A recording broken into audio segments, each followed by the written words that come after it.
நாமக்கல் மாவட்டத்தில் ஏழை மக்களை குறிவைத்து சிறுநீரக முறைகேடு அரங்கேறிய விவகாரம் ஓய்ந்த நிலையில் தற்போது கல்லீரல் முறைகேடு விவகாரம் பூதாகரமாக வெடித்துள்ளது. நாமக்கல் மாவட்டம் பள்ளிப்பாளையம், குமாரபாளையம் சுற்றுவட்டார பகுதிகளில் ஏழை விசைத்தறி தொழிலாளர்கள் தினசரி கூலி தொழிலாளர்களை குறிவைத்து அவர்களின் வறுமை நிலையை பயன்படுத்தி சிறுநீரக விற்பனை நடைபெற்றதாக அண்மையில் செய்திகள் வெளியாகின. இதையடுத்து சிறுநீரக முறைகேட்டில் தொடர்புடைய திருச்சி மற்றும் பெரம்பலூரில் செயல்படும் 2 தனியார் மருத்துவமனைகளில் சிறுநீரக அறுவை மருத்துவத்துக்கு தமிழ்நாடு அரசு தடை விதித்தது. இந்த நிலையில் கந்துவட்டிக்கு வாங்கிய கடன் தொகையை திருப்பி செலுத்த முடியாதவரிடம் இருந்து கல்லீரல் வலுக்கட்டாயமாக எடுக்கப்பட்ட நிகழ்வு அதிர்ச்சியை ஏற்படுத்தியுள்ளது. நாமக்கல் மாவட்டம் பள்ளிப்பாளையம் அலமேடு பகுதியைச் சேர்ந்த 37 வயதான பெண் ஒருவர் வட்டிக்கு வாங்கிய பணத்தை திருப்பி செலுத்த முடியாமல் புரோக்கர்களின் தலையீட்டால் சிறுநீரகத்தை எடுக்க வற்புறுத்தப்பட்டுள்ளார்.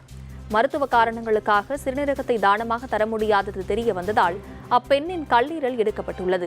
இதற்காக 8 லட்சம் ரூபாய்க்கு பேசி முடித்த புரோக்கர்கள் இறுதியில் 4,30,000 ரூபாய் மட்டுமே கொடுத்ததாக தீங்குற்ற பெண் குற்றம் சாட்டியுள்ளார்.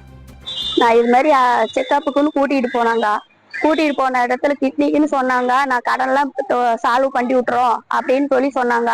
இந்த பிரச்சனையெல்லாம் இருக்காதுன்னு சொல்லி கூட்டிட்டு போன இடத்துல கிட்னிக்கு தேவையில்ல, இவருக்கு தான் தேவைன்னு சொல்லி எல்லாம் அத்தாச்சி மாத்தினாங்க.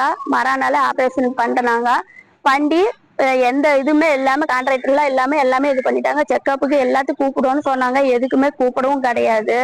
ஆனா ரொம்ப இதா இருக்குது, உடம்பு முடியாம போயிருது. என்ன பிள்ளைங்க தான் பாத்துக்குது.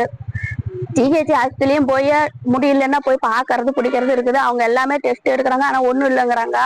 ஆனா இந்த பித்தப்பை எடுத்ததுலதான் பிரச்சனைன்னு சொல்றாங்க. ஆனா முன்ன மாதிரி என் உடம்பு கிடையாதுங்க. இது மாதிரி அமௌண்ட் இவ்வளவு கொடுக்கறேன்னு சொல்லிதான் கூட்டிட்டு போனாங்க. கையில கொடுத்தது 5,000 தான் கொடுத்தாங்க. அது மாதிரி நான் வேண்டான்னு சொன்னதுக்கும் அவங்க செலவு பண்ண காசு கொடுத்துட்டு போமா, வேலை இல்லைன்னு நினைச்சுக்கிட்டு இருக்கிறியா அப்படின்னு சொல்லி பேசினாங்க.